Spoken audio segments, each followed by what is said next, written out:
dua, satu. Bismillahirrahmanirrahim. Assalamualaikum warahmatullahi wabarakatuh. Waalaikumsalam warahmatullahi wabarakatuh. Alhamdulillahirrabbilalamin. Wabihi nasta'in wa ala umuri dunya waddin. Wassalatu ala syedina Muhammadin wa ala alihi washabihi ajmain, amma ba'du. Puji dan syukur kita panjatkan kepada Allah Subhanahu wa taala karena atas rahmat dan hidayahnya kita dapat berkumpul tausiah pada hari ini yang berlokasi di Musola Joglo Silaturahim dalam keadaan sehat walafiat. Tak lupa juga salawat serta salam kita hanturkan kepada junjungan Nabi kita Muhammad Shallallahu Alaihi Wasallam. Yang terhormat kepada Bapak Haji Sastro SH selaku Chairman Absolute Group. Yang terhormat Brigjen TNI Purnawirawan Insinyur Haji Agus Suryarso. Yang terhormat jajaran direksi yang tidak bisa hadir langsung di masalah ini. Dan juga yang terhormat Bapak Ibu manajemen serta para staf yang dapat berkumpul pada hari ini. Dan juga yang terhormat guru kami Ustadz Muhammad Siddiq LCMC yang akan membawakan tausiah pada hari ini yang bertema tentang kelompok orang-orang yang tak akan masuk neraka. Waktu dan tempat dipersilakan Ustadz. Assalamualaikum warahmatullahi wabarakatuh.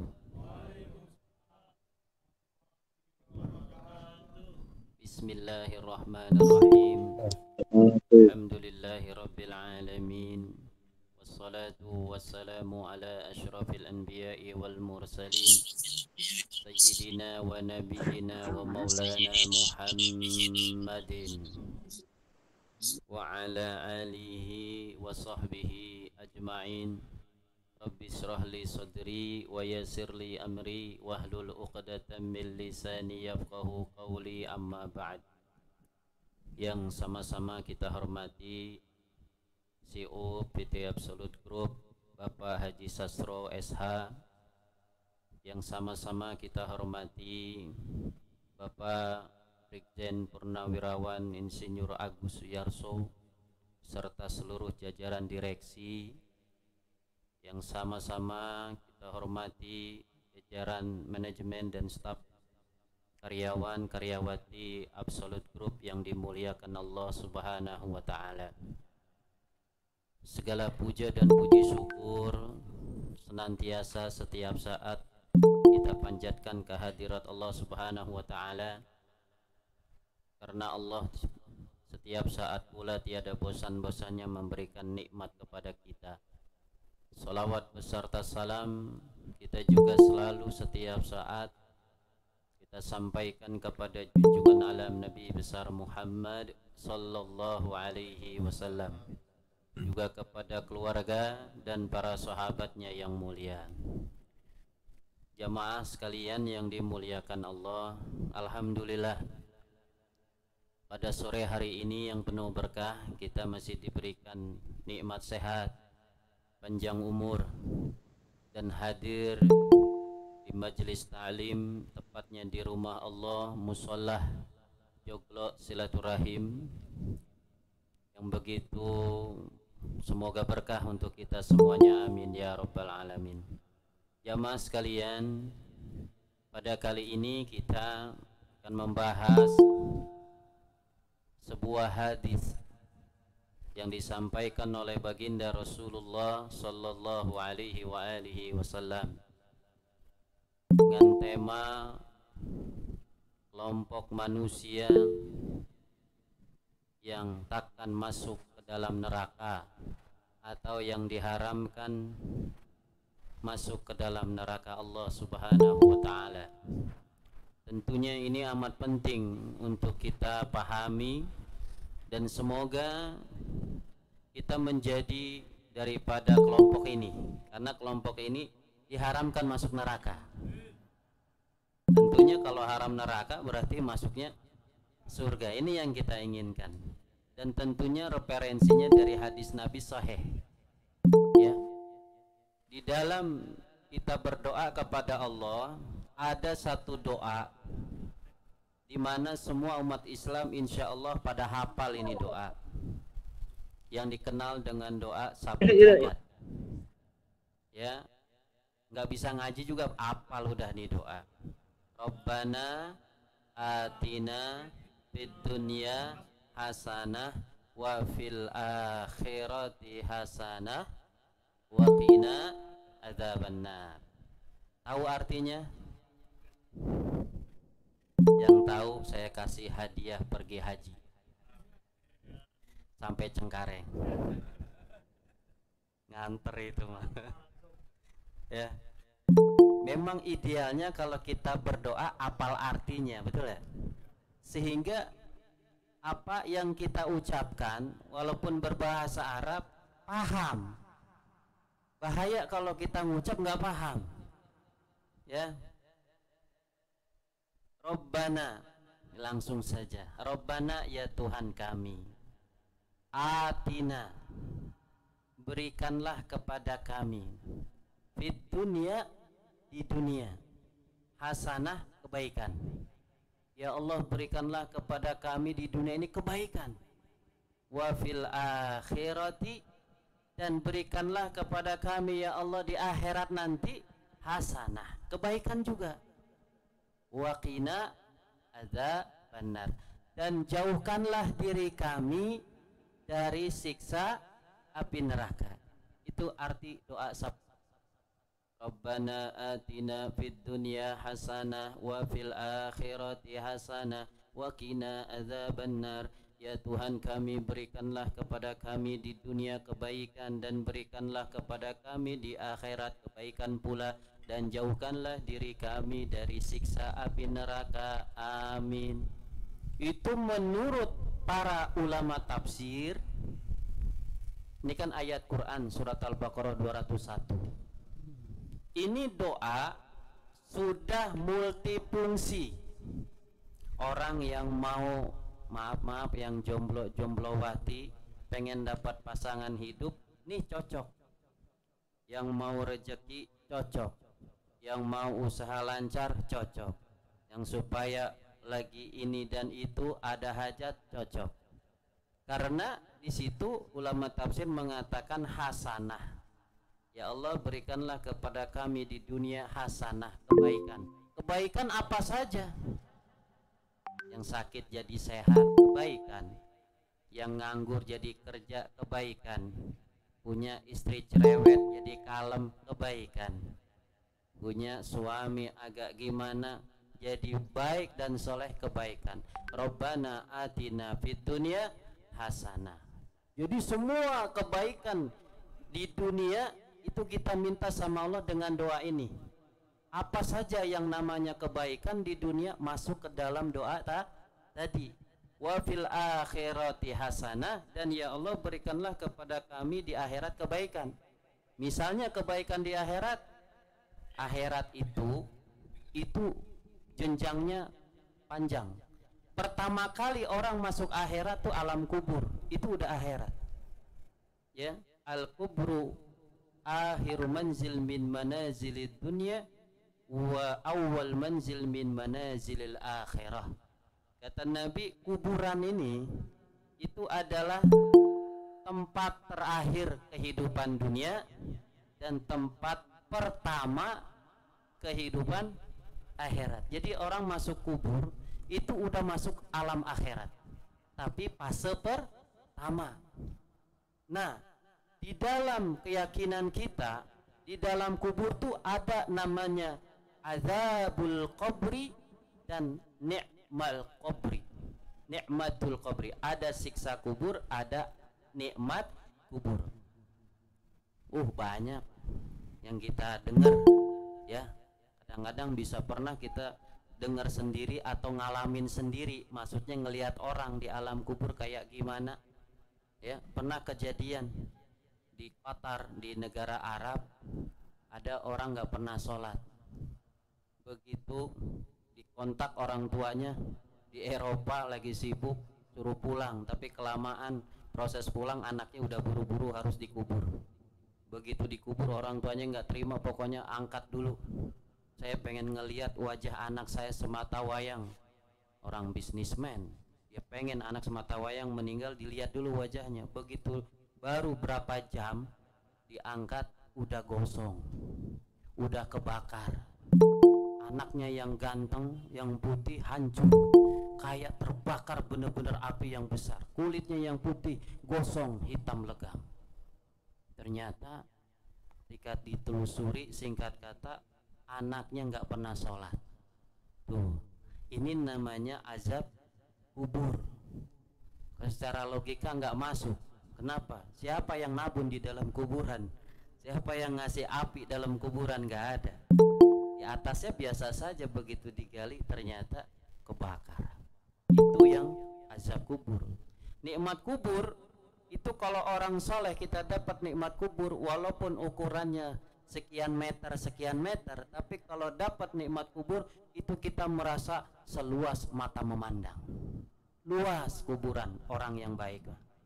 Orang yang jahat, yang maksiat dikencet terus sampai satu riwayat tuh tulang-tulang kita benar-benar patah, kriuk-kriuk, habis dikencet sama bumi kalau kita maksiat. Tuh azab kubur. Jadi ada nikmat kubur, ada azab kubur. Nah, kita dengan Rabbana atina fid dunya hasanah wa fil akhirati hasanah, dan ya Allah berikanlah kepada kami apa nikmat di akhirat, itu salah satunya di kuburan kita. Belum lagi nanti di mizan, timbangan amal, kemudian di siratul mustaqim, nanti kemudian sampai penentuan neraka atau surga ujungnya.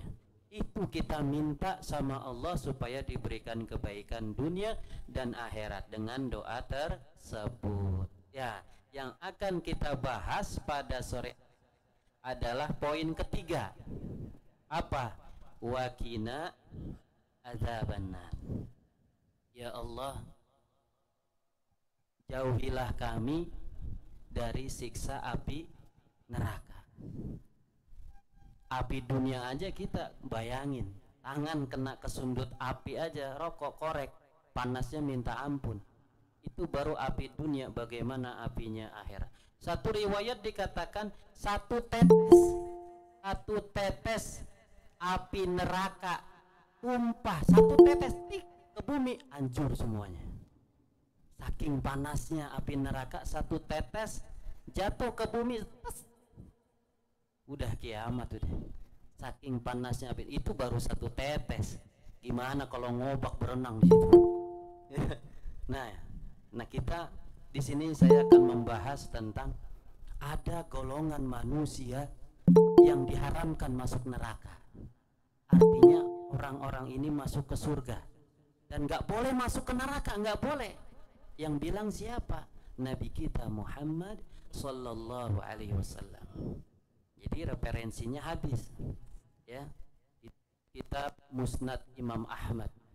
Dalam kitab Musnad Imam Ahmad itu dijelaskan ada sebuah hadis Rasulullah Sallallahu Alaihi Wasallam. Qala Rasulullah Sallallahu Alaihi Wasallam, hurrima an-nar kullu hayyinin sahalin qaribin minan nas. Ya. Jadi Nabi bersabda, hadis riwayat Imam Ahmad, hurrima 'alan nar, diharamkan masuk ke neraka. Ini yang Nabi bilang Nabi Muhammad SAW. Hurrima diharamkan, 'alan nari masuk ke neraka. Kalau udah diharamkan berarti kagak boleh nih. Haram masuk neraka, kata Nabi Muhammad SAW. Siapa? Kullu hayyinin, yang pertama setiap orang hayyin. Nanti dijelasin satu-satu. Kullu hayyinin, yang pertama golongan hayyin. Layinin, yang kedua layin. Sahlin, yang ketiga sahlin. Qaribi minan nas, yang keempat qaribi minan nas. 4 kelompok manusia ini haram masuk ke neraka, kata Nabi Muhammad SAW. Kita bahas, ya. Ini kalau dapat informasi ini, kalau bisa kita jalanin. Nabi bilang haram orang ini masuk ke neraka. Kan kita maunya jauh dari neraka, terhindar dari neraka, masuk ke dalam surga. Nah, barangkali kita belum tahu, jadi tahu dengan berkat wasilah ngaji ini. Oh, saya mau Ustadz, mana yang 4 itu? Karena itu haram ke neraka, saya nggak mau masuk neraka, saya mau ngamalin. Nah, jadi ilmu manfaat nanti. Pertama, kullu hayyinin, yang pertama hayyin. Apa itu hayyin? Bimakna mutawadhi', orang yang rendah hati, orang yang tidak sombong. Jadi orang kita mah rendah hati aja, mentang-mentang baru punya mobil, ya enggak, sombong. Baru punya motor, sombong. Ya, jangan naik jabatan, sombong. Biasa jalan biasa, karena jabatannya manajer agak oglek di jalan. Manajer, gitu. Lagi derajat agak sombong, nggak boleh. Sombong jabatan, sombong harta, sombong ilmu. Ilmu juga nggak boleh sombong, nggak boleh. Kayak saya, saya paling pintar di antara kalian, sombong. Iblis ahli surga dulu, dikeluarkan dari dalam surga karena sombong. Jadi orang sombong nggak cocok masuk surga. Jadi yang pertama kata Nabi, diharamkan masuk ke neraka orang yang tawadu. Nah sebaliknya, yang diwajibkan masuk neraka orang sombong. Sombong apa saja, ya. Nabi kita Muhammad sallallahu alaihi wasallam bersabda, "Man tawaddoa rafa'ahullah wa man takabbara wada'ahullah." Artinya, barang siapa yang tawadu, rendah hati, orangnya kalem, nggak mau nyombongin, ya, orangnya sederhana. Siapa kata Nabi orang yang sederhana, orang tawadu, rendah hati, maka akan dinaikkan derajatnya oleh Allah Subhanahu wa taala. Kita juga kan segan sama orang yang sederhana dan nggak sombong, betul ya? Saya mah malu sama si fulan, kenapa? Orangnya sopan, orangnya baik, padahal mah kayaknya masya Allah, padahal jabatannya tinggi, padahal ilmunya tinggi, tapi kok low profile gitu loh, baik, sopan. Nah, ditinggikan derajatnya oleh Allah Subhanahu wa taala buat orang yang tawadu. Kalau bahasa Islamnya tawadu, kalau bahasa Indonesianya rendah hati. Kita harus jadi orang yang rendah hati. Kalau kita kaya, siapa sih yang paling kaya? Betul ya? Kalau kita orang ngaku berilmu, siapa sih orang yang paling berilmu? Ya, kalau kita ngaku paling ganteng, siapa sih yang paling ganteng? Ya, nggak ada semua yang bisa disombongkan manusia di alam dunia.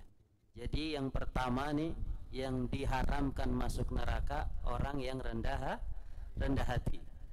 Sebaliknya, yang dimasukkan ke neraka orang sombong.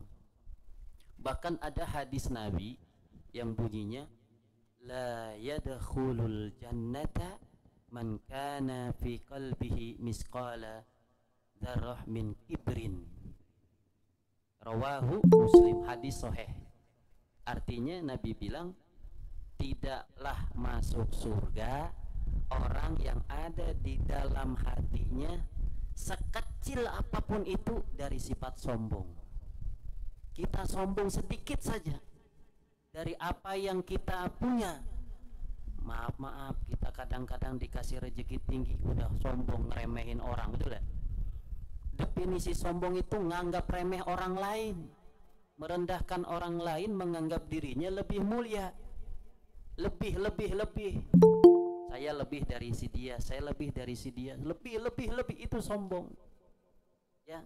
Jadi Nabi bilang nggak akan orang masuk surga kalau dirinya ada kesombongan sekecil atom, satu zat yang paling kecil. Itu kata Nabi menyebabkan orangnya nggak akan masuk surga. Nauzubillah. Jadi udahlah, kita nggak ada sombong-sombongan. Manusia mah lemah, betul ya? Manusia mah lemah, nggak ada yang super hebat. Nggak ada yang lebih hebat daripada Allah, yang paling kaya, paling ganteng, paling tinggi jabatan, paling hebat segala-galanya hanya Allah. Manusia fuqara, manusia itu fakir, manusia itu butuh sama Allah. Kalau kata Allah udah dimatiin, mati itu. Orang sehat binaragawan, kalau kata Allah sakit, betul ya? Dokter katanya ahli kesehatan, kalau kata Allah sakit. Nggak ada yang kuat manusia. Jadi kembali lagi, yang pertama, orang yang diharamkan masuk neraka adalah orang yang tawadu atau rendah hati, ya. Mudah-mudahan kita semua rendah hati, amin. Karena orang rendah hati disukai orang, banyak teman, betul ya? Sebaliknya orang sombong, waduh, kira-kira kita punya teman sombong gimana? gedek banget bawaannya kan, kesel, sombong mulu, omongannya tinggi terus dan sebagainya ya. Baik, itu yang pertama, orang yang rendah hati. Yang kedua, layin. Layin itu adalah orang yang lemah lembut fi aqwalihi wa af'alihi, baik ucapannya maupun perbuatannya.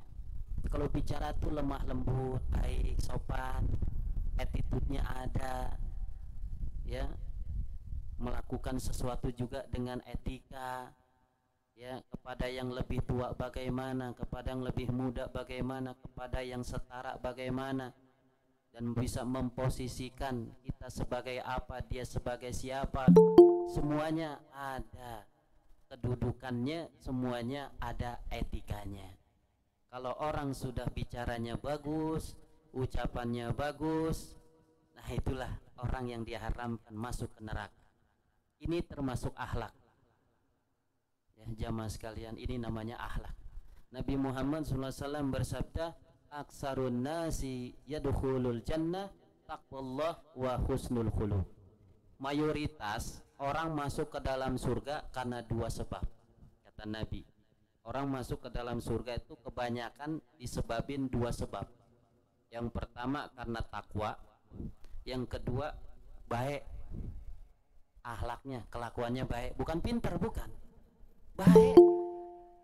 Jadi penghuni surga itu karena dia baik, sama siapa aja baik, karena takwa dan baik akhlaknya. Tuh, walaupun pinter kalau nggak sopan, kalau nggak punya etika, ya nggak masuk surga. Jadi bukan pintar yang dilihat, tapi kebaikan. Ya, ya syukur-syukur kalau kita udah baik, pinter. Ya nggak? Jangan sebaliknya. Udah bodoh, sombong lagi, nggak ada etika. Ini kan waduh, malaikat deg-deg banget yang begitu. Ya, tapi kalau udah kaya, pinter, jabatan tinggi, sopan, itu cakep banget tuh deh. Ya enggak? Tapi kalau udah miskin, jelek, kagak sopan, hidup lagi. Ya, jadi ucapannya kita jaga, perbuatan kita jaga. Ini penting dalam pergaulan, baik di kantor ya, baik di keluarga, baik di lingkungan, di mana saja kita berada, pakailah ucapan yang baik dan attitude yang baik. Karena Nabi mengajarkan apa? Akhlak. Yang paling utama agama itu akhlak, etika. Bahkan Nabi mengatakan dalam hadisnya, innama bu'istu li utammima makarimal akhlak. Kata Nabi, sesungguhnya aku diutus oleh Allah untuk menyempurnakan akhlak. Tuh. Jadi Nabi diutus sama Allah itu biar ngebenerin kelakuan manusia. Di zaman jahiliyah, masya Allah, itu akhlaknya manusia benar-benar kelewatan. Perempuan nggak dihargai. Kalau ada nih ibu lahiran, tahu-tahu perempuan jenis kelaminnya, itu orang tua malu. Karena dulu nih zaman jahiliyah, karena orang perempuan itu katanya racun dunia. Waduh, perempuan itu bikin masalah dan perempuan itu nggak ada nilainya di zaman jahiliyah. Bahkan ada satu riwayat, ada orang begitu lahiran perempuan dipendam hidup-hidup di belakang rumahnya, dikubur, biar nggak tahu tuh masyarakat kalau dia lahiran perempuan, katanya aib, jelek, merusak nama baik keluarga. Zaman jahiliyah, bayangin ya. Jadi ini kaum wanita harus bersyukur dengan Rasulullah SAW, karena begitu datangnya Nabi Muhammad, perempuan diposisikan pada level yang terhormat. Perempuan itu dimuliakan oleh Nabi. Nabi bersabda, man akraman nisa fahuwa karimun wa ma ahanahunna fahuwa la'imun. Kata Nabi, siapa orang yang memuliakan wanita maka dia mulia. Kalau kita memuliakan istri kita, ya, anak perempuan kita, kita muliakan. Kita memuliakan wanita atau siapa saja, wanita kita muliakan, maka kita mulia. Wa man ahanahunna fahuwa la'in. Siapa orang yang menghinakan wanita, membuka aib-aib kejelekan wanita, menjatuhkan derajat wanita, maka dia hina. Tuh. Jadi di dalam Islam, akhlak Islam itu wanita terhormat. Ya, sangat dihormati. Bahkan di Arab, waktu saya kuliah, ini saya ngalamin baik di Jordan atau waktu haji umroh di Arab Saudi, bahkan di Jazirah Arabia. Itu kalau naik bis waktu saya kuliah, ada bis dari apartemen sampai kampus, itu bis itu ada laki ada perempuan, tapi masih campur. Kalau di Arab Saudi depan laki ada skat, perempuan di belakang, dia terpisah. Kalau di Jordan udah campur. Tapi kalau ketika misalnya saya duduk, tahu-tahu penuh semua, ada perempuan naik 2, maka yang di dekatnya laki-laki harus diri, perempuan harus duduk. Begitu naik lagi 2 perempuan atau 5 perempuan, masih ada laki-laki duduk, dia harus diri, perempuan duduk. Begitu seterusnya, tanpa disuruh, otomatis.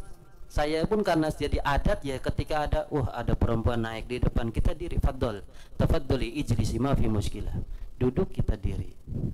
Tuh, saking memuliakannya wanita. Ya. Jadi yang kedua yang diharamkan masuk ke dalam neraka adalah orang yang baik ucapannya, orang yang baik perbuatannya, yaitu akhlak, orang yang berakhlak. Ya.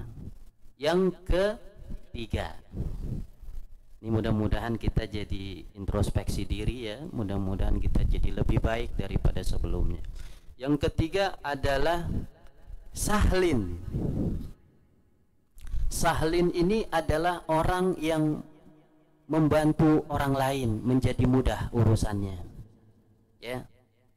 Misalnya ada orang minta bantuan kita dan kita mampu membantunya, lalu kita bantu sehingga urusannya jadi mudah. Nah, itulah namanya sahlin. Ya. Kita membantu orang yang membutuhkan bantuan kita dan kita mampu, kita bantu, itu namanya sahlun. Sahlin atau sahlun.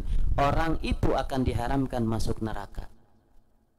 Mana dalilnya? Nabi Muhammad sallallahu alaihi wasallam bersabda, "Man yassara mu'siran yassarallahu fid dunya wal akhirah." Siapa orang yang memudahkan urusan orang lain di dunia, kan kita kadang berhadapan orang yang butuh bantuan kita, betul ya?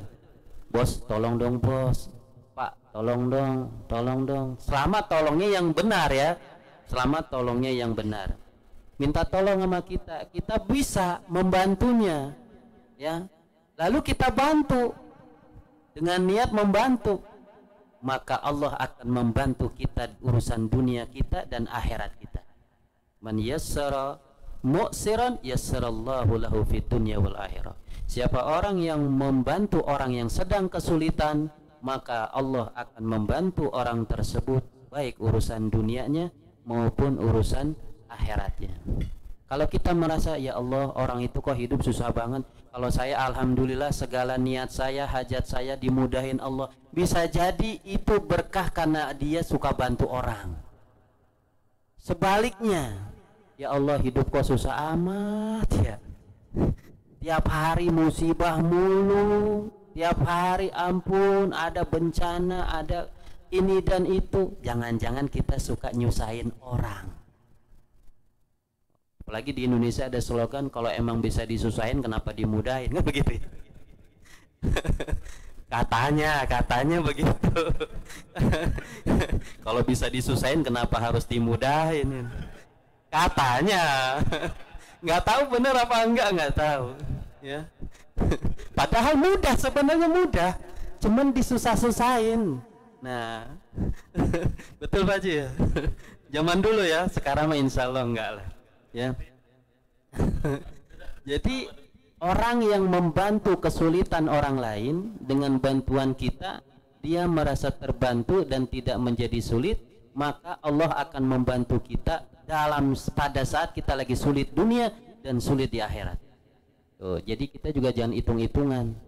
Kalau kita bantu orang, bantu. Bisa bantu orang, bantu. Semaksimal bantu selama kita mampu membantunya. Karena nanti feedbacknya kembalinya Allah bantu kita urusan dunia kita maupun urusan akhirat kita. Yang paling penting urusan akhirat kita.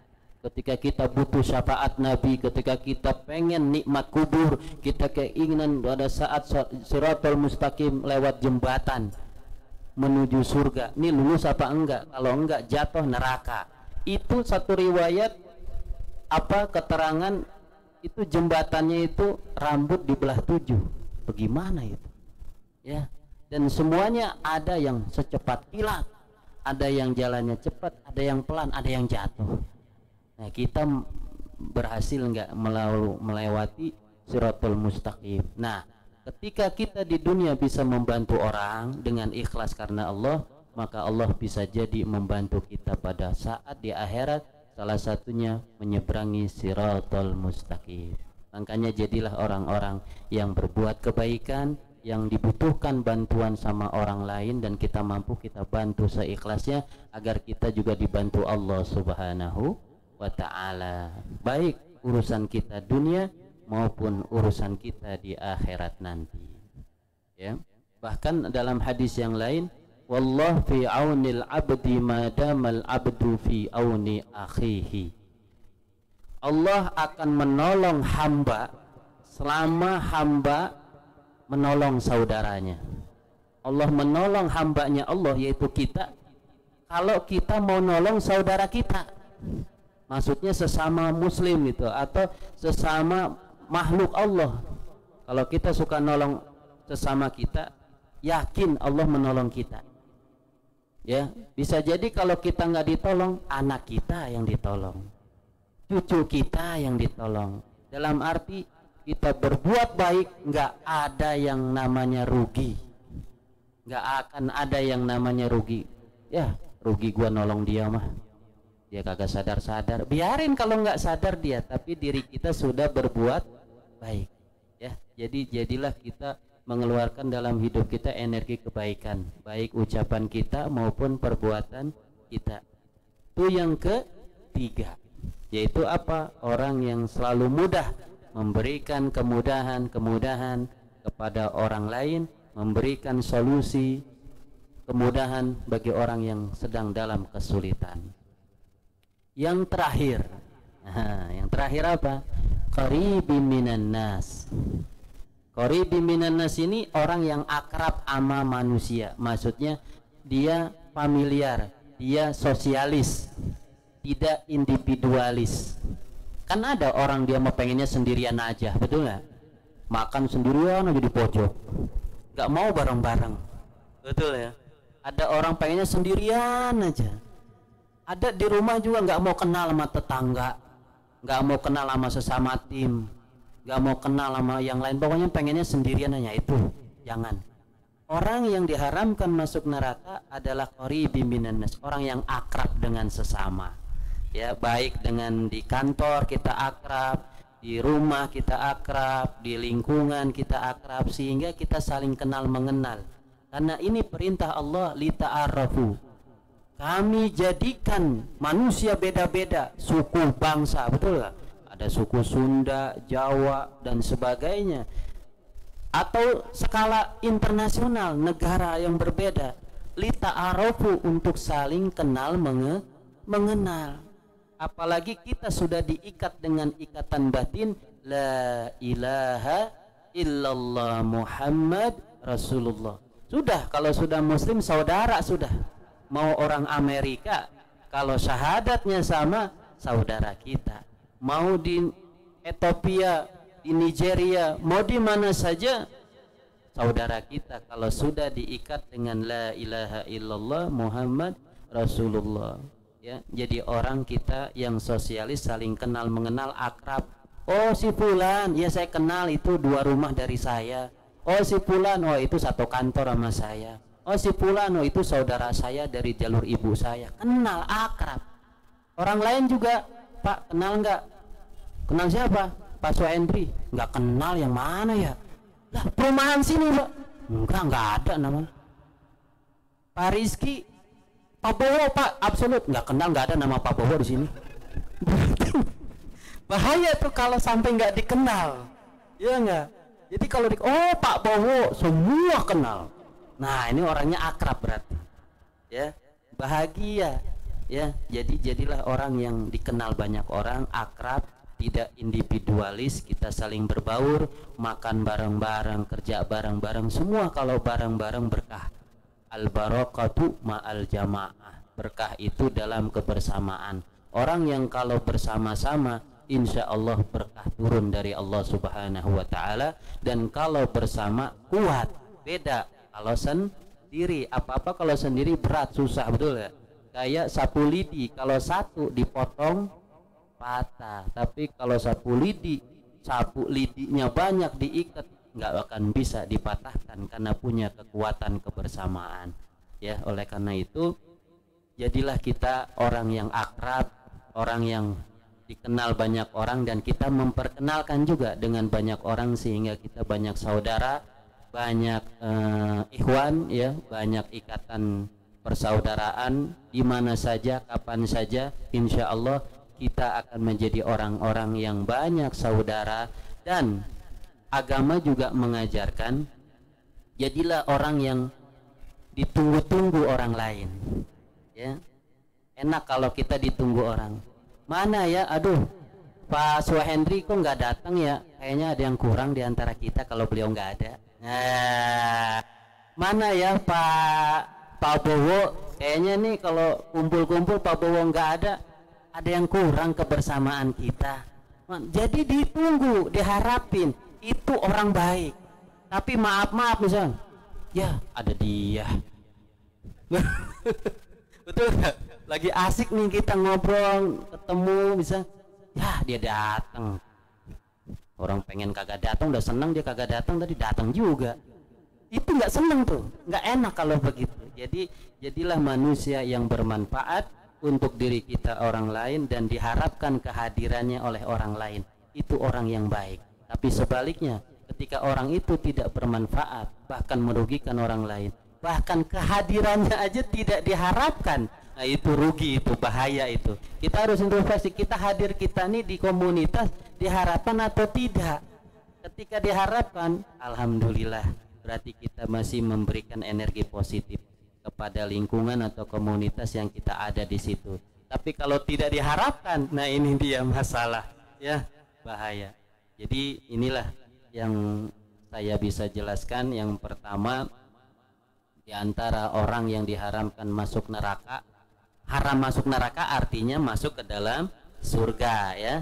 Nah, gimana? Pertama, orang yang tawadu, tidak sombong, rendah hati, ya. Yang kedua, orang yang lembut, baik dalam ucapannya maupun dalam perbuatannya, lembut, enggak kasar-kasar, ya. Tapi saya pernah dijebak sama orang, Pak Ustadz saya mau tanya, ya apa?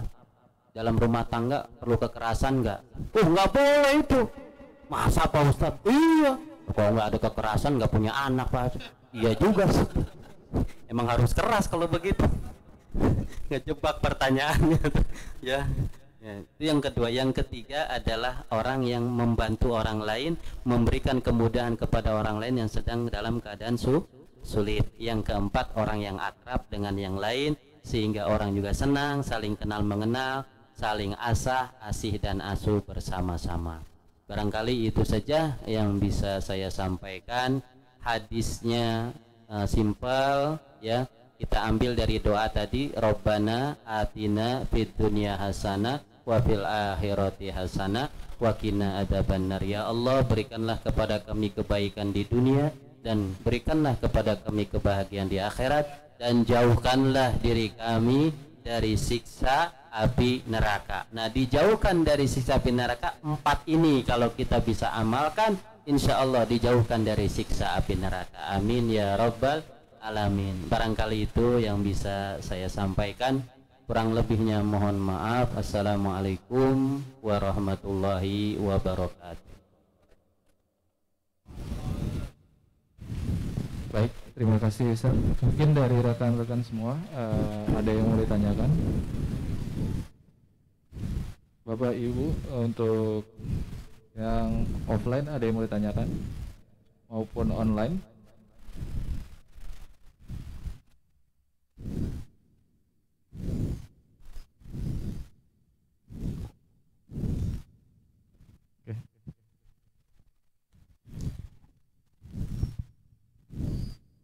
Saya coba akan mewakilkan pertanyaan dari online dari Mas Ibnu.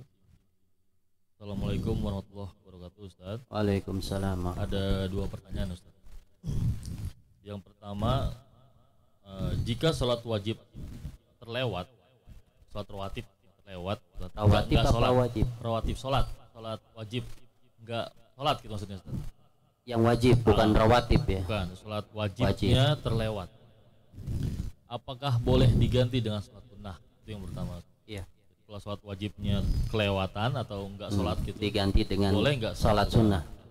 Yang kedua, apakah ada amalan jika kita tidak sholat? Ada amalan lain enggak yang bisa menggantikan kalau kita tidak sholat? Kira-kira gitu, Ustaz, bahasanya. Ada amalan lain tidak yang bisa menggantikan amalan sholat? Orang itu tidak sholat. Baik. 2 itu, Ustaz, silakan. Masya Allah, kritis sekali ini pertanyaannya. Pengen ganti sholat ya. Tapi nggak apa-apa, pertanyaan ya. Orang yang bertanya itu sebenarnya memberikan ilmu. As-su'al nisful ilm. Pertanyaan itu setengah ilmu. Tapi ketika dijawab, sempurnalah jadi ilmu. Ya, jadi alhamdulillah, terima kasih berarti direspon ya apa yang saya sampaikan. Baik, yang pertama, apakah sholat yang wajib ya? Ini bahasanya sholat yang wajib ya. Kalau yang sunnah kan nggak masalah. Kalau nggak sholat sunnah ya nggak apa-apa. Ini yang wajib. Arti wajib adalah dilakukan dapat pahala, ditinggalkan mendapat dosa. Definisi bahasa Arabnya idafu ila yusabu wa idza turika yuaqabu. Kalau dilakukan dapat pahala, kalau ditinggalkan mendapat siksa. Itu wajib. Nah, pertanyaan tadi yang pertama, apakah kalau kita meninggalkan sholat wajib bisa diganti dengan sholat sunnah? Jawabannya tegas tidak bisa. Kenapa? Karena wajib berbeda dengan sunnah ya. Walaupun Pak Ustadz, saya ninggalin 1 kali sholat subuh yang wajib, saya ganti tahajud 1000 rakaat, nggak bisa. Walaupun ribuan rakaat tapi derajatnya sholat sunnah, itu tidak bisa mengungguli, menggantikan daripada derajat sholat wajib. Walaupun 1 sholat wajib, nggak akan bisa digantikan dengan sholat sunnah, berapapun rakaatnya, apapun sholat sunnahnya, karena derajatnya berbeda. Itu yang pertama. Yang ada atau yang harus dilakukan ketika kita meninggalkan sholat wajib, yang pertama istighfar, mohon ampun kepada Allah karena kita meninggalkan kewajiban sholat kita yang wajib. Yang kedua, qadha itu membayar kewajiban. Jadi kalau kita meninggalkan sholat wajib apapun, duhur, asar, maghrib, isya, subuh, itu harus dibayar. Namanya qadha. Qadha sholat, ada qadha zakat, qadha puasa ya. Nah, sholat juga ada qadha. Jadi kalau kita misalnya sholat subuh, maaf, misalnya malamnya begadang, ada pertandingan bola. Orang mah tahajud cuma nonton bola. Biasa kalau tahajud mantuk, malas, kalau bola seger sampai subuh juga kan. Begitu jam 4 selesai, tidur. 4:30 adzan subuh. Ya, lewat. Ya. Tapi ini di luar kendali dia. Ini ketiduran. Rencananya mau sholat, ketiduran tanpa direncanakan. Atau nggak perlu nonton bola, pokoknya biasa tidur jam 9, jam 8 gitu, tahu-tahu bangunnya jam 7 misalnya karena kelelahan ya, bangun lewat sholat subuh, waktunya udah lewat jam 7, jam 9, waduh saya nggak sholat subuh, bagaimana? Qadha. Jangan ya udah lewat, ya udah, nggak bisa, harus dibayar. Gimana caranya qadha sholat? Yaitu pada saat dia ingat, dia bangun, segera bayar. Sholat subuh Ustaz, ya iya sholat subuh, tapi kan udah jam 9, ya nggak apa-apa. Kenapa? Ya kamu udah lewat, tapi kan wajib, harus dikerjakan. Ya sholat subuh di jam itu. Niatnya, nah niatnya yang beda. Makanya ada niat, misalnya sholat subuh nih, sendirian, misalnya sendirian. Usolli fardhu subhi raka'ataini mustaqbilal qiblati adaan Adaan itu maksudnya sholat subuh di waktu subuh. Sholat subuh tepat waktu itu adaan. Nah, tapi kalau kita sholat subuh lewat waktu subuh, adaannya diganti qadaan. Usolli fardhu subhi rakaatain mustaqbilal qiblati qadaan lillahi ta'ala. Bayar ganti wajib. Jadi sholat subuhnya sama. Ya, sholat subuhnya sama tapi niatnya qada seperti itu. Dan harus diganti, harus dibayar. Enggak, udah lewat Ustaz. Udah, enggak bisa. Harus. Dan walaupun qada tetap kena dosa. Tuh, Imam Romli mazhab Syafi'i, walaupun orang sudah mengkodok tetap kena dosa. Idealnya ya harus sholat dikerjakan pada waktunya. Soalnya kalau ada istilah kalau udah dikodok udah gugur kewajiban dan nggak ada dosa, nanti orang kodok semua. Betul ya? Udahlah jam 4:30 mah enak lagi tidur. Ntar kata Ustadz boleh dikodok, antar bangun jam 10 aja kita sholat. Semuanya sepakat. Sholat subuh jam 10 tetap dosa. Jadi harusnya sholat dikerjakan pada waktunya. Seperti itu.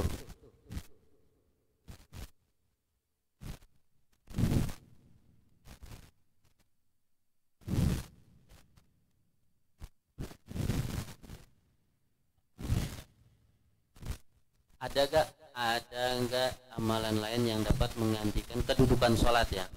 Tidak ada. Jadi kalau ketika orang mendapatkan kewajiban sholat tidak bisa diganti yang lain, harus sholat. Saking wajib-wajibnya, orang sakit kan ada ya, kalau nggak bisa diri duduk begini nih. Makanya di masjid di musola kan ada yang orang duduk ya, ada kursi gitu. Yang lain mah biasa normal, ini mah duduk aja nggak apa-apa. Allahu Akbar.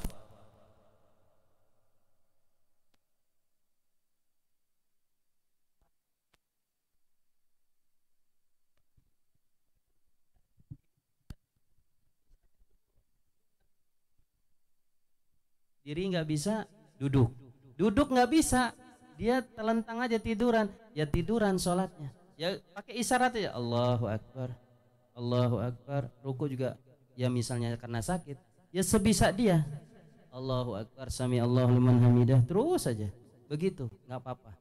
Tiduran nggak apa-apa.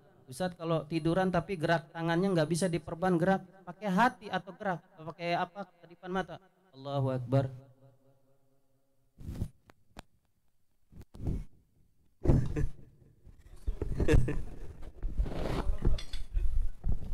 Ya, misalkan tiduran.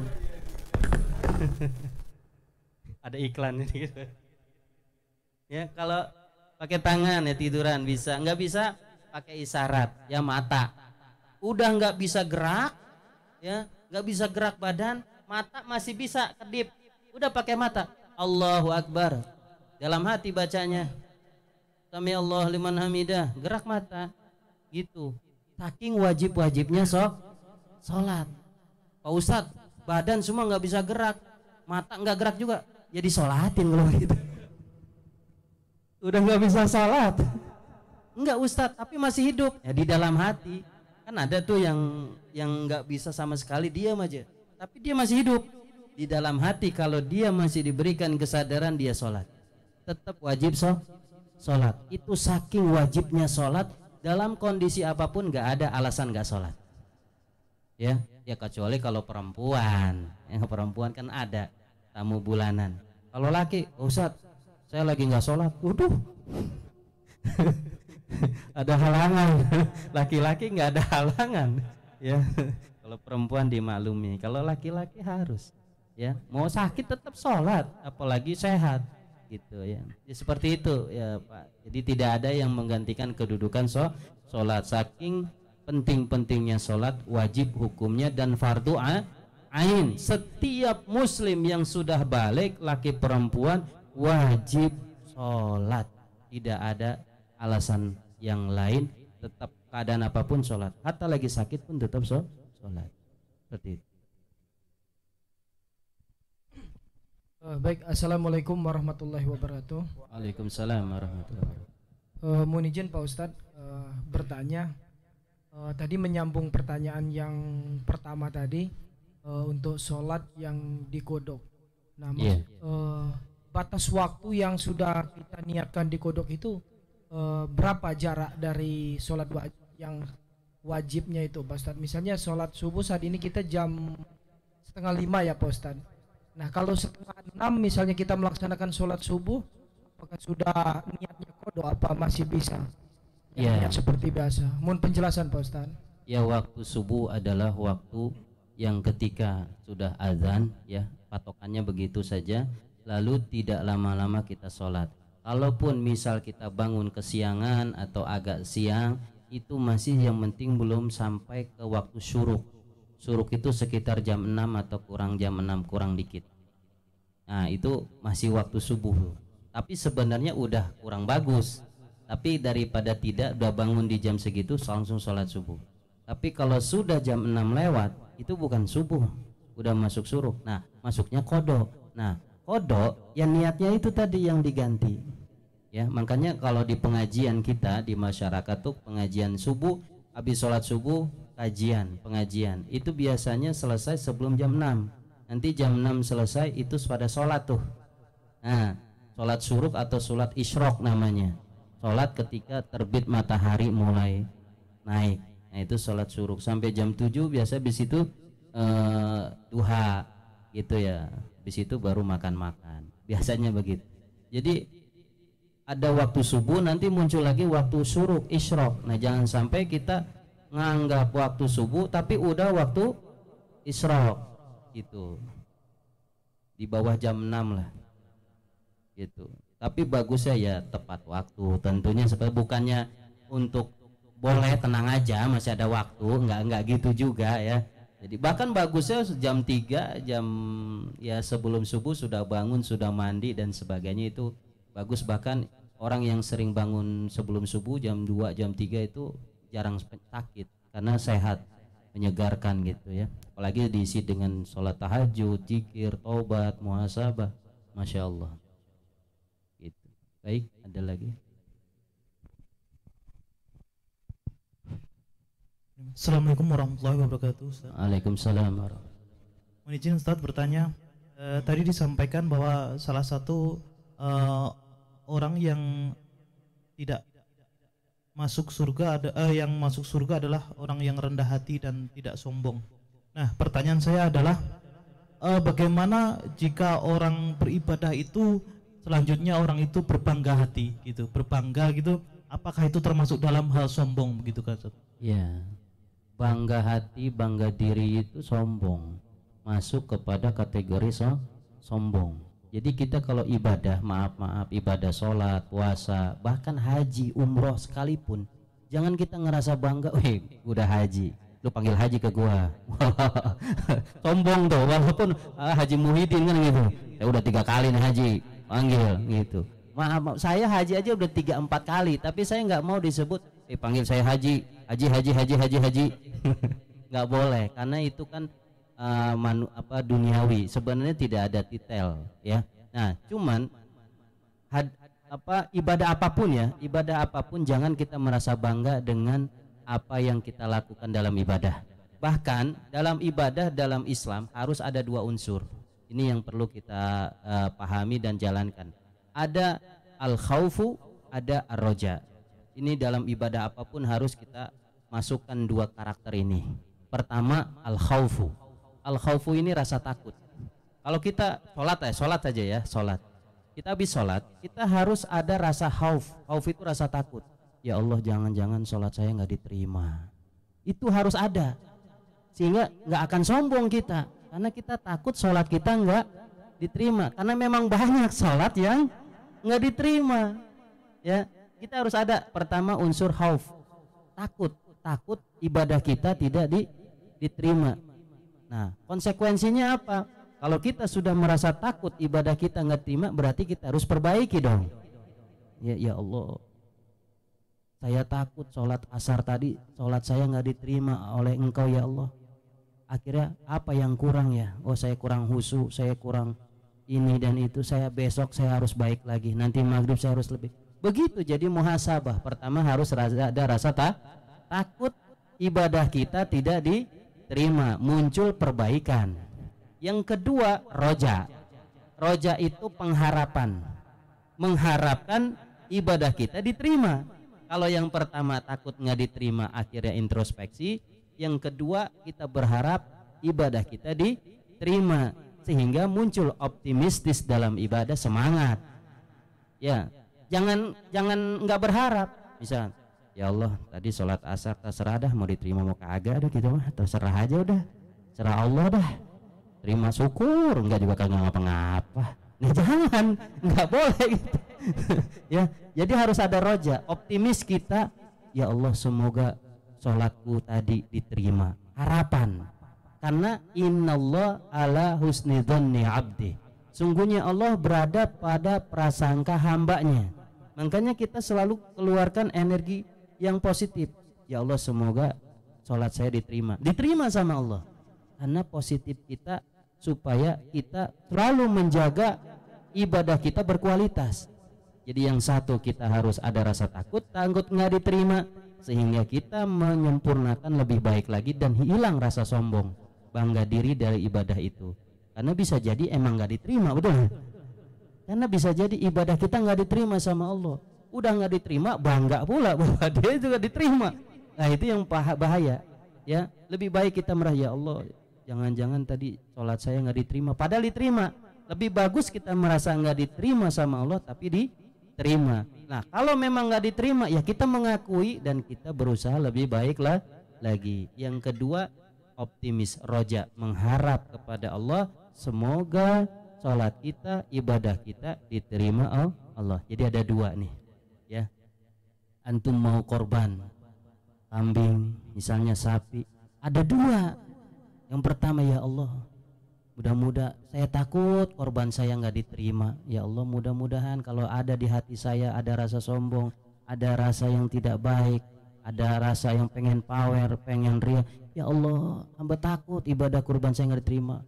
Maafin ya Allah, hamba ingin bersihkan lagi ini hati. Nah, ada takut nggak diterima, jadi dia akan introspeksi diri. Yang kedua, ya Allah, mudah-mudahan ibadah korban kami kau terima ya Allah. Mudah-mudahan kau terima sebagai bentuk ibadah kepada engkau ya Allah, amin. Jadi ada dua, ada penyeimbang, nggak boleh salah satu hilang. Yang satu merasa takut nggak diterima, akhirnya menyempurnakan lebih baik lagi. Yang satu mengharap ibadah kita diterima, balance akhirnya. Dan itu dalam ibadah sangat bagus.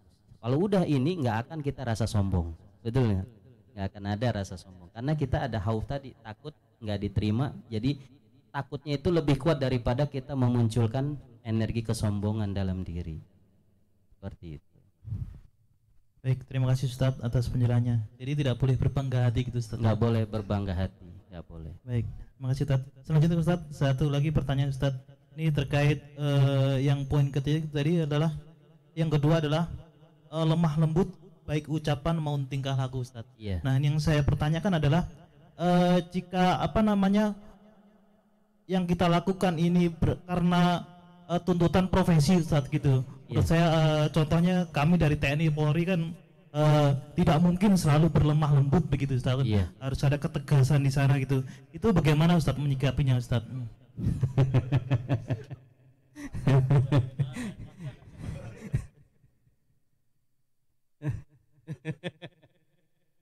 Wajah dan suara nggak jaminan, hati jaminannya. Jadi yang dimaksud lemah lembut ucapan dan perbuatan, tidak semua harus lemah lembut, tapi al-umur bimaqasidiha. Jadi segala sesuatu tergantung niat dan tergantung tempat, tergantung keadaan dan sebagainya. Ya kalau seandainya di angkatan ya atau di kepolisian, ketika tegas ya harus tegas. Masa kamu maling nggak boleh ya, hati-hati, tangkap nih. Ya nggak gitu juga ya. Ya bagaimana ya ada ketegasan. Jadi lemah lembut di sini adalah berkata yang benar, berlaku yang benar. Itu dalam kebenaran, tentu dalam konteks masing-masing, di mana kondisi situasi yang berbeda-beda, ya seperti itu. Dalam ceramah juga ada yang keras, ada yang tegas. Kita ada juga yang ceramah tegas. Ketika melihat kebatilan, ya kita harus tegas. Jangan, nggak boleh kamu begitu ya. Itu nggak bisa. Tegas ya tegas. Nah, ketegasan bukan di arti kasar, ya. Jadi yang dimaksud itu adalah baik, bicaranya baik sesuai proporsionalnya, di mana kita ada di situ.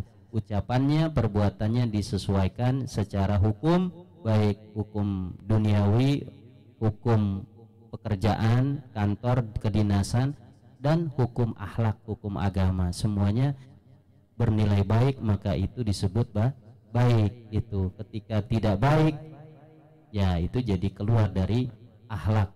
Karena antara hukum dunia dan hukum akhirat atau hukum agama yang benar itu pasti ada titik temu, itu adalah benar, itu adalah salah. Seperti itu. Ya, Pak. Kalau nggak ada offline, saya lanjut online lagi, Ustadz. Ini dari Korwil Banjarmasin, Abian Niti Prawira. Ada 2 pertanyaan, Ustadz. Yang pertama, bagaimana tata cara sholat hajat? Jam berapa afdolnya sholat hajat? Itu yang pertama, Ustadz. Yeah. Yang kedua, kalau kita terlambat Jumatan, sholat Jumatnya, Ustadz, maksudnya, sunnahnya melaksanakan sholat sunnah 2 rakaat dulu atau langsung duduk aja untuk mendengarkan khutbah, Ustadz? Yang pertama, Ustadz. Yang pertama apa tadi? Sholat hajat. Tata cara Sholat atau hajat. kaifiyah sholat hajat. Sholat hajat itu sama seperti sholat sunnah yang lain. Cuman bedanya pada niat.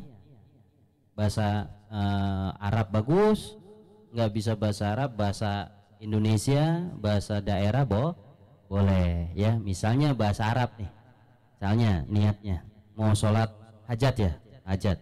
Usolli sholatal hajati rakaataini sunnatan lillahi ta'ala. Saya niat sholat hajat 2 rakaat menghadap kiblat karena Allah Ta'ala, atau sunnah karena Allah Ta'ala. Ya udah biasa ya, Allahu Akbar rakaat pertama, rakaat kedua. Kalau Ustadz ada enggak surat-surat khusus, misalnya surat-surat khusus dalam sholat hajat tidak ada ya, mau surat apa aja boleh. Biasanya umumnya itu yang pertama Al-Kafirun, yang kedua Al-Ikhlas. Tapi tidak ada surat-surat khusus sebenarnya ya, bebas mau surat apa saja, baik rakaat pertama maupun rakaat yang kedua. Lalu setelah salam, assalamualaikum warahmatullah, assalamualaikum warahmatullah. Nah baru kita doa, karena sholat hajat itu artinya sholat ada kebutuhan ya, dan memang kita umat Islam harusnya banyak sholat hajat. Kenapa? Karena kita banyak kebutuhan. Kita banyak butuh sama Allah ya, banyak urusan yang harus kita minta tolong sama Allah. Bahkan orang yang merasa nggak butuh Allah sombong. Nah kembali lagi sombong. Orang yang nggak mau doa sama Allah sombong. Orang nggak merasa nggak butuh Allah sombong. Nah orang yang sholat hajat berarti dia tahu jati diri bahwa dia butuh kepada Allah. Nah ketika kita assalamualaikum, assalamualaikum, doa. Nah doa itulah, ada doa yang diajarkan ulama tentang doa sholat hajat, tapi pada intinya tidak ada aturan khusus, doa khusus nggak ada. Jadi doa saja. Tapi di dalam adab-adaban doa yang pertama adalah kita baca bismillah, hamdalah, sholawat. Lalu isi doa, lalu ujungnya sholawat. Itu aturan doa. Kenapa kata Nabi Muhammad SAW, barang siapa orang yang berdoa yang tidak membaca sholawat awal akhir, maka doanya menggantung, nggak sampai sama Allah, nggak antung di langit.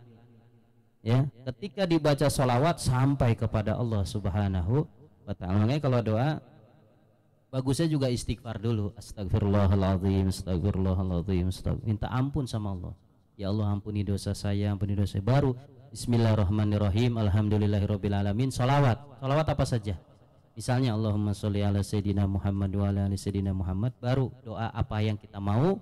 Setelah itu tutup dengan doa sapu jagat, Rabbana atina fid dunya hasanah wa fil akhirati hasanah wa qina adzabannar. Tutup salawat.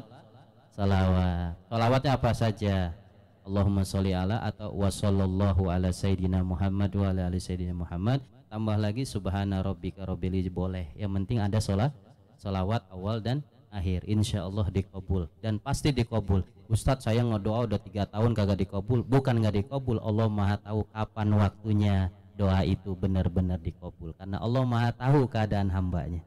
Seperti itu. Jadi itu tata cara sholat hajat. Waktunya boleh saja kapan Pak, pagi boleh, siang boleh, sore, malam boleh, nggak ada ketentuan. Cuman kalau biasanya waktu-waktu mustajab yang sangat berkah itu di malam hari. Tapi jangan dianggap sholat hajat pagi nggak boleh, di waktu duha nggak apa-apa. Kalau emang dinasnya malam ada waktu ibadah pagi, ya silakan sholat hajat di waktu pagi, boleh-boleh saja. Gitu.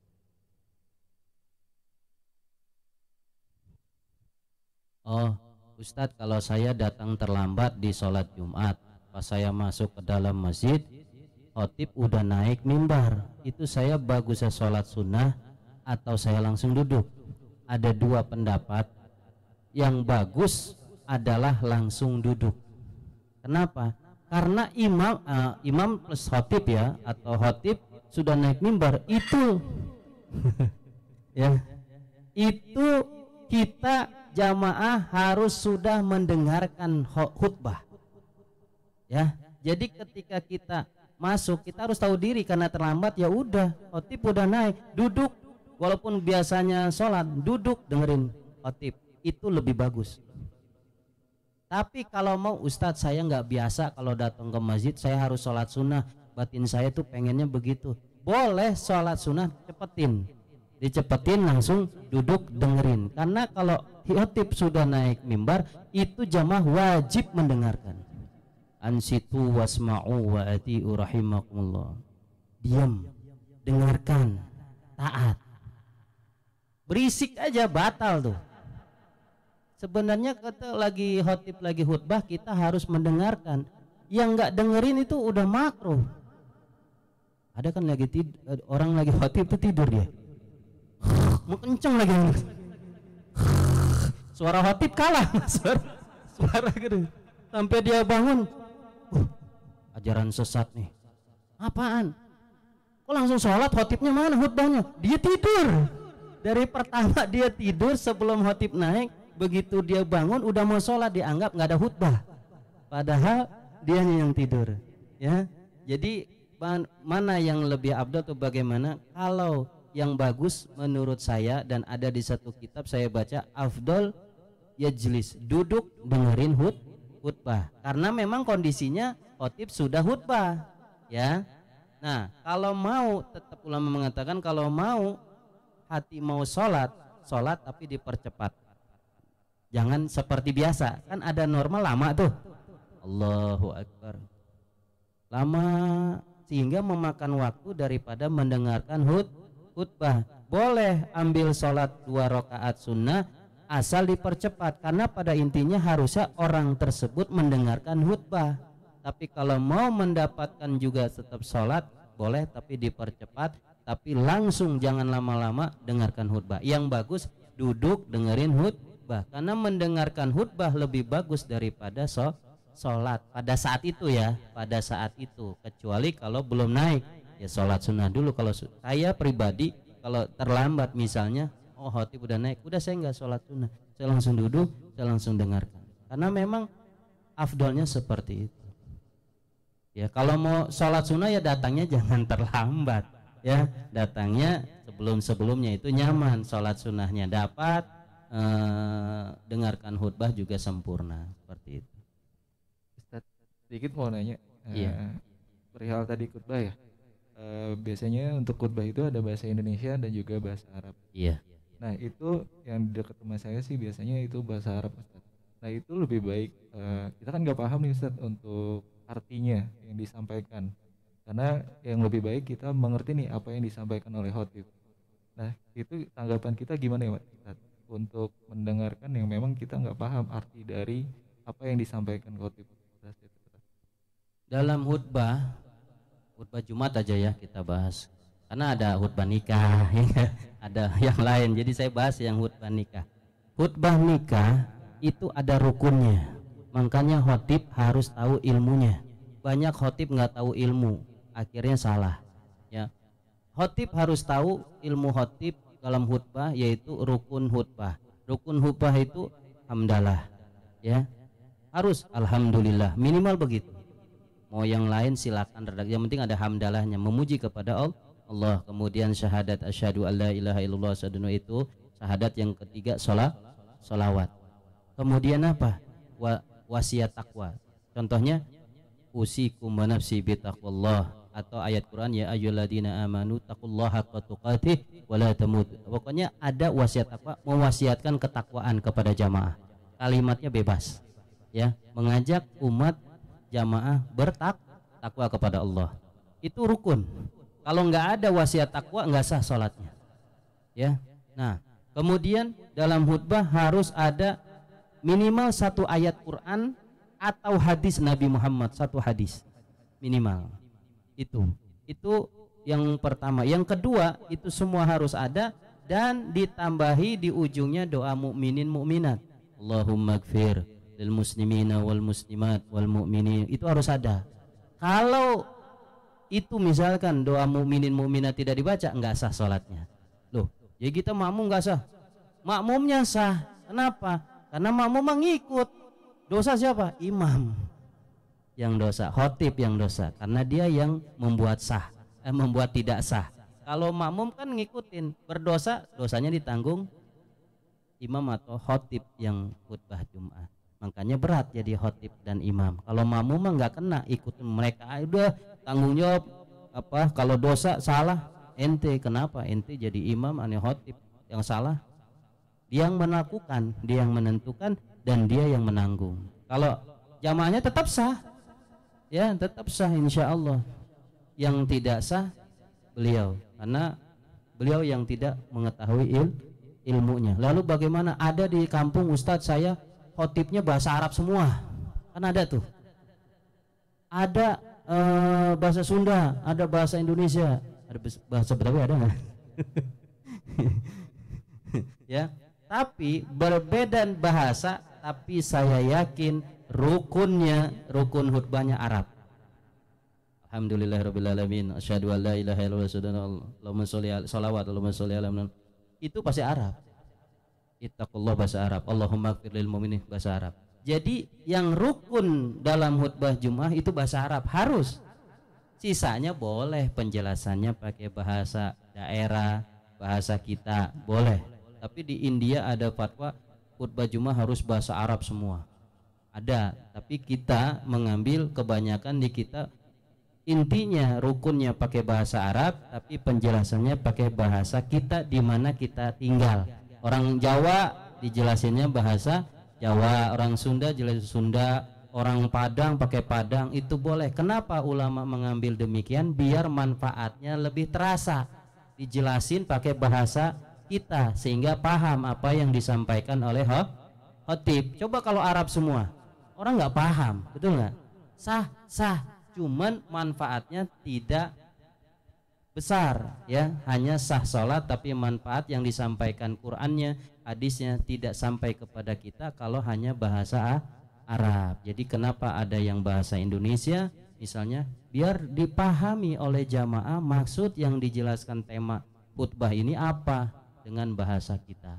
Tapi rukun khutbah harus bahasa Arab tetap, seperti itu.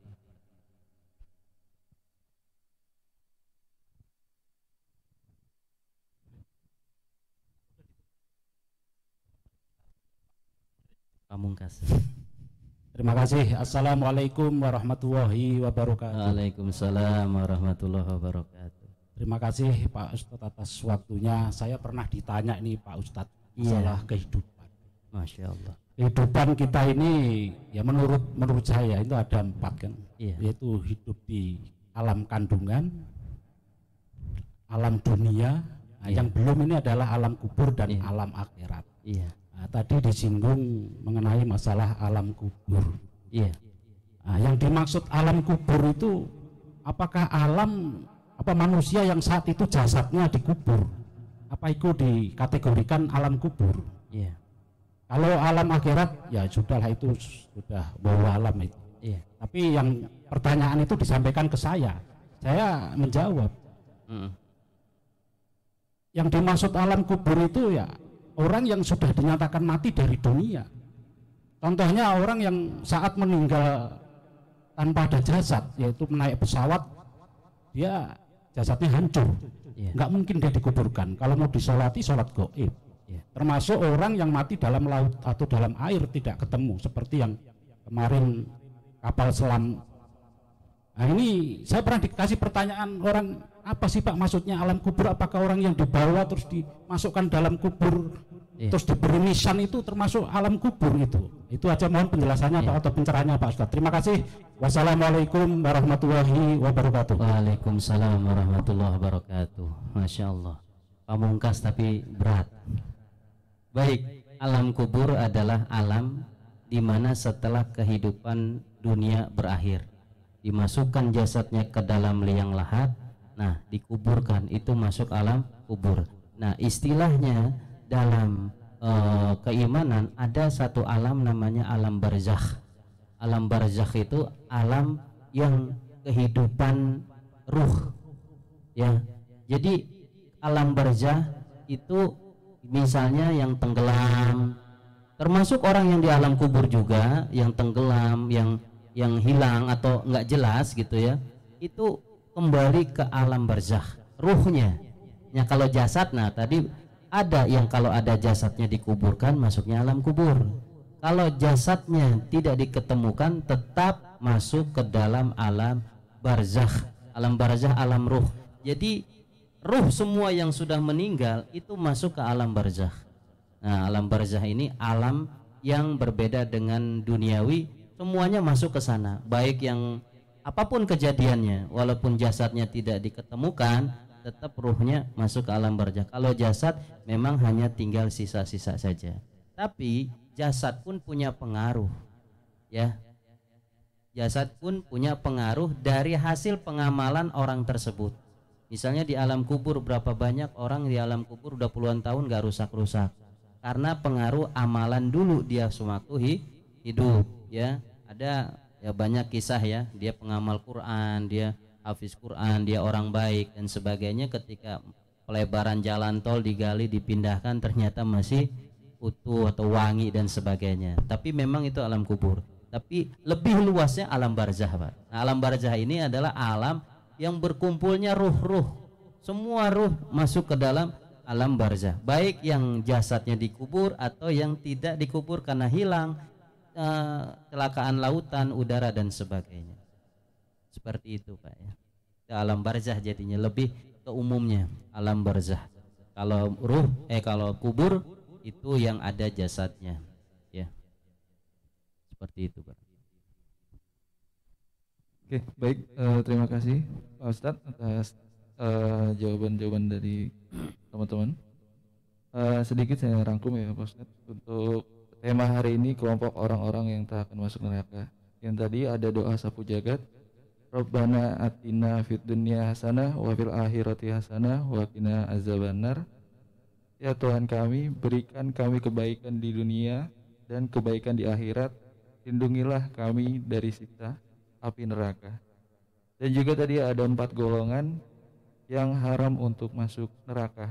Yang pertama itu ada golongan hayyin, orang yang rendah hati atau tidak sombong. Yang kedua golongan layyin, orang yang lemah lembut dari perbuatan maupun perkataan. Yang ketiga ada golongan syahlim, orang yang membantu mempermudah urusan orang.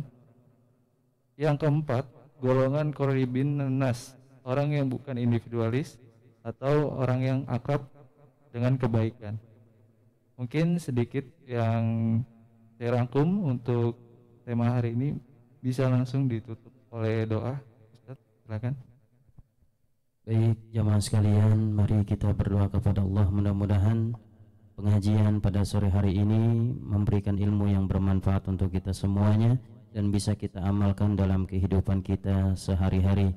Ala hadhihi niyyah wa likulli niyatin salihah wa ila hadratin Nabi Muhammadin sallallahu alaihi wasallam. Al-Fatihah. A'udzu billahi minasyaitonir rajim. Bismillahirrahmanirrahim. Alhamdulillahi rabbil alamin arrahmanir rahim maliki yaumiddin. Iyyaka na'budu wa iyyaka nasta'in. Ihdinas siratal mustaqim.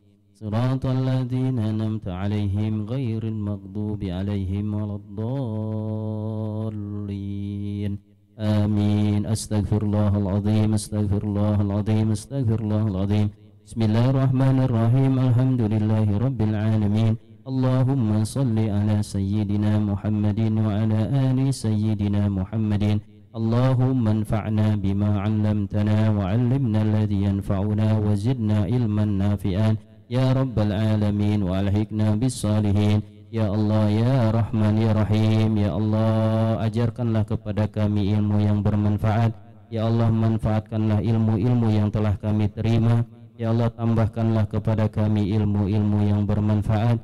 Ya Allah, kumpulkan kami bersama orang-orang yang saleh, orang-orang yang berzikir, orang-orang yang bertaubat, orang-orang yang selalu menuju ridhamu ya Allah. Rabbana atina fid dunya hasanah wa fil akhirati hasanah wa qina adzabannar.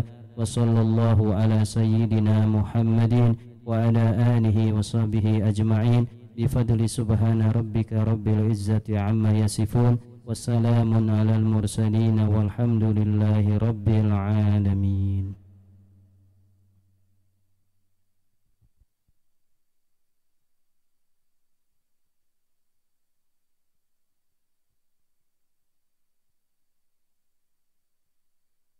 Baik, sudah melewati untuk tema hari ini oleh Ustaz Siddiq. Semoga apa yang kita dapatkan hari ini dapat kita amalkan dan untuk kebaikan kita bersama. Sekian, wassalamualaikum warahmatullahi wabarakatuh. Waalaikumsalam warahmatullahi wabarakatuh. Kita baca doa kafaratul majlis. Subhanakallahumma wa bihamdika asyhadu an la ilaha illa anta astaghfiruka wa atubu ilaih.